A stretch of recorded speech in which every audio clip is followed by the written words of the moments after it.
ఆంధ్రప్రదేశ్లోకి వెళ్ళి జై తెలంగాణ అనే నినాదం చేసిన వ్యక్తి కూడా ఆయనే. అది మీరు మర్చిపోతున్నారేమో. శ్రీరామ్ గారు చెప్పండి, మీరు చెప్పండి. ఇప్పుడు ప్రకాష్ రాజ్ విషయం ఖచ్చితంగా, ఎందుకంటే ప్రకాష్ రాజ్ మాట్లాడిన భాషే దాంట్లో ప్రకాష్ రాజు విమర్శించడం కోసం కాదు, అతను వాళ్ళ పార్టీలో మెంబర్ లాగా ఉంది. అతను పెట్టింది చూడండి, మీరు నాగబాబు మాట్లాడిన దానికి అతను పెట్టిన ట్వీట్ ఆ లోపల పార్టీలో ఉన్న మెంబర్ పెడితే ఎలా ఉంటుందో అలా ఉంది. అదే అబ్జెక్షన్ తప్ప ఎవరినైనా ఖచ్చితంగా ప్రశ్నించవచ్చు, రాజకీయాల్లో ఎవరినైనా ప్రశ్నించవచ్చు. మీరు బయట వ్యక్తి లాగా మీరు ఆ ట్వీట్ పెట్టుంటే నువ్వు ఎలా మాట్లాడతావా, నువ్వు ప్రజాస్వామ్యబద్ధంగా నడపాలి కదా నీ పార్టీ అంటే, అసలు ఎవరికి ఏ అబ్జెక్షన్ వచ్చేది కాదు. అప్పుడు మాట్లాడే వాళ్ళు ఎవరిని ఉంటే అప్పుడు మాట్లాడేది, నేను మాట్లాడేది కూడా వేరేగా ఉంటుంది. నాకేం పవన్ కళ్యాణ్ ఏమన్నా చుట్టమా పక్కమా ఏమన్నా. కాబట్టి ప్రకాష్ రాజు మాట్లాడే విధానంలో తేడా తప్ప ప్రశ్నించడంలో తప్పులేదు. కానీ ప్రశ్నించే విషయంలో ఒకళ్ళతో ఒకలాగా వ్యవహారం ఏదైతే చేస్తున్నాడో ప్రకాష్ రాజు, అక్కడ అబ్జెక్షన్ అందరికి. ఒక రోజు నైనా కాక్రోచ్ అంటాడు. నువ్వు కాక్రోచ్ పార్టీలో నువ్వు మెంబర్ కాదు, నువ్వు కాక్రోచ్ పార్టీలో మెంబర్ లాగా కాక్రోచ్ పార్టీలో ఎందుకు దూరిపోతున్నావు? నువ్వు అది పార్టీనే పెట్టలేదు, నేను కాక్రోచ్ ఇలా తింటుంది అలా తింటుంది అని దొర అని సంబోధించారు. తెలంగాణలో దొర అనేది ఎందుకు వాడతారో మనందరికి తెలిసిన విషయమే. దాన్ని ఎలా తీసుకోవాలి, ఏమంటారు శ్రీరామ్? అదే అతనికి ఉన్న కడుపు మంట అండి అది. అతనికి ఉన్న కడుపు మంటని రకరకాల విధానాల్లో తీర్చుకుంటాడు అతను. ఒక్కొక్కరితో ఒక్కొక్కలాగా ఉంటుంది అతను మాట్లాడే విధానం, ఒక్కొక్కరితో ఒక్కొక్కలాగా ఉంటుంది. అదే కదా సమస్య.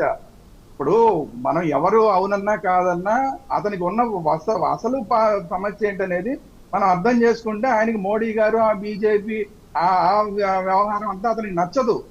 అందువల్ల ఆయన ఇవన్నీ చేస్తాడు. బీజేపీని అంటే మరి ఇప్పుడు బీజేపీని డైరెక్ట్ గా అనొచ్చు కదా. బీజేపీని డైరెక్ట్ గా అంటే ఏ ఇబ్బంది లేదు.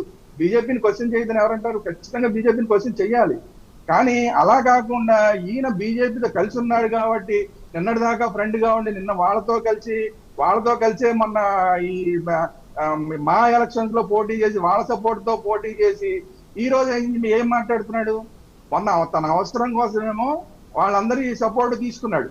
ఈ రోజు వాళ్ళ మీదే వ్యంగ్యాస్త్రాలు వేస్తున్నాడు, వాళ్ళని ఇష్టం వచ్చినట్లు మాట్లాడుతున్నాడు. ఇక్కడ సమస్య. పోనీ నువ్వేమన్నా నేను వాళ్ళ పార్టీతో నాకు సంబంధం లేదు, నేను వేరే పార్టీ నువ్వు అంటే కొన్ని పార్టీ కాదు, కొన్ని ఇండివిజువల్ గా మాట్లాడుతున్నావు అంటే ఇండివిజువల్ గా మాట్లాడేటప్పుడు ఒక్కొక్క సందర్భంలో ఒక్కొక్కలాగా మాట్లాడుతున్నావు. ఇది సమస్య. అంతేగాని ఇప్పుడు ఎక్కడైనా పోటీ చేయొచ్చు. ఇది ఎవరవునన్నా కాదన్నా, ఎన్ని మాటలు మాట్లాడినా, ఎన్ని ప్రెస్ మీట్లు పెట్టినా రాజ్యాంగం అనేది ఈ దేశంలో ఉన్నది. ఆ రాజ్యాంగం ప్రకారం ఎవరైనా పోటీ చేస్తారు. రాబోయే రోజుల్లో జనసేన వాళ్ళు అందరూ ఖచ్చితంగా అక్కడ పోటీ చేయడానికి ఇంతకుముందు పోటీ చేశారు, ఇప్పుడు పోటీ చేస్తారు. రేపు పొద్దున్న తెలుగుదేశం వాళ్ళు వస్తారు, అక్కడ పోటీ చేస్తారు. అలాగే ఇప్పుడు కాంగ్రెస్ పార్టీ అక్కడ ఉంది, ఇక్కడ ఉంది. ఎవరు కాదంటారు దానికి? రేపు పొద్దున ఇప్పుడు కవిత గారు తెలంగాణ అని పేరు పెట్టుకుంది, అయినా సరే వచ్చి ఆంధ్రప్రదేశ్ లో పోటీ చేయొచ్చు. ఎవరు కాదంటారు? తెలంగాణ అని పేరు పెట్టుకున్నంత మాత్రాన ఆంధ్రప్రదేశ్ లో పోటీ చేయకూడదని ఏ రాజ్యాంగం చెప్పలేదు, ఏ ఎలక్షన్ కమిషన్ చెప్పలేదు. కాబట్టి రాబోయే రోజుల్లో ఇక్కడ వాళ్ళు అక్కడ పోటీ చేయాలి, అక్కడ వాళ్ళు ఇక్కడ పోటీ చేయాలి. ఇప్పుడు ప్రజలు నిర్ణయిస్తారు. ఎవరో ఒక 10 మంది ప్రెస్ మీట్ పెట్టి నిర్ణయించడం కాదు. నువ్వు రావాలా వద్దా, నువ్వు ఇక్కడ ఉండాలా వద్దా, ఇదంతా కూడా ఒక 10 మంది ప్రెస్ మీట్ పెట్టి నిర్ణయించే వ్యవహారం కాదు. ఇది ఎలక్షన్ కమిషన్ నిర్ణయం, ప్రజల నిర్ణయం. పోటీ చేసే వరకు ఎలక్షన్ కమిషన్ నిర్ణయం, పోటీ చేసిన తర్వాత ప్రజలు నిర్ణయించుకుంటారు. ఆంధ్ర వాడు అనుకున్నాడు అనుకోండి, ఆంధ్ర వాడు మాకు వద్దనుకున్నారు అనుకోండి, తెలంగాణ రిజెక్ట్ చేస్తారు ఓటర్లు. At the same time Telangana వాళ్ళు ఎవరైనా వచ్చి ఆంధ్రాలో పోటీ చేశారనుకోండి, వద్దనుకుంటే ఆంధ్ర ప్రజలు రిజెక్ట్ చేస్తారు. లేదు, ఎవరైనా పర్వాలేదు, మన సమస్యల మీద పరిష్కారం చేసేవాడు మనకు కావాలి. ఇప్పుడు దాకా ఆంధ్రాలో ఉన్న పార్టీలు ఇప్పుడు దాకా మనకున్న సమస్యలు పరిష్కరించట్లేదు అనుకున్నారు అనుకోండి, తెలంగాణ పార్టీలు ఏ వచ్చి ఆంధ్రాలో పోటీ చేసినా వాళ్ళని ఆదరిస్తారు ప్రజలు. ఇప్పుడు దాకా తెలంగాణ అని చెప్పి తెలంగాణ ఎందుకు తీసుకొచ్చాం అని చెప్పి వాళ్ళు ఏదైతే చెప్పారో అది చేయడంలో పార్టీలు విఫలమైనాయి అనుకోండి, తెలంగాణ పార్టీలు, అప్పుడు తెలంగాణ ప్రజలు మాకు ఎవరైనా ఉంటే, మాకు వాళ్ళైతే ఏంటి వీళ్ళైతే ఏంటి, మా సమస్యలు పరిష్కరించే వాళ్ళు కావాలనుకున్నారనుకోండి, ఎవరినైనా గెలిపిస్తారు తెలంగాణలో. కాబట్టి ఏంటంటే ఓవరాల్ గా ఇప్పుడు మనం మాట్లాడుకోవాల్సింది ఏంటంటే సమస్యల్ని పరిష్కరించాలా లేదా, తెలంగాణ తీసుకొచ్చినందుకు తెలంగాణ నాయకులందరూ తెలంగాణ సమస్యలు పరిష్కరించడం సక్సెస్ చేయారా, ఒకవేళ ఫెయిల్ అయితే ఏంటి పరిస్థితి అనేది ఇప్పుడు ఎవరికి వాళ్ళు ఆలోచించుకోవాలి. ఆంధ్రప్రదేశ్ లో కూడా ఉన్న ఆంధ్రప్రదేశ్ లో మనం ఆంధ్రప్రదేశ్ ఆకాంక్షలకు అనుగుణంగా మనం పనిచేస్తామా లేదా అనేది ఆంధ్రప్రదేశ్ లో ఉన్న పార్టీలు ఆలోచించుకోవాలి.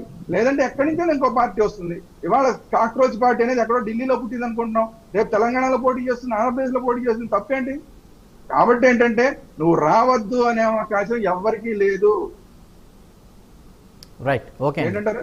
రైట్ శ్రీనివాస్ గారు, ఇప్పుడు విమర్శించవచ్చు రాజకీయంగా అది ఇది అన్నారు, అంతవరకు బాగానే ఉంది, ప్రజల్లా ఉండి ఆయన ఓకే, ఇక్కడ మంచి పేరుంది, ఓకే. కానీ రచ్చ చేయాలనుకుంటున్నారు అనేటువంటి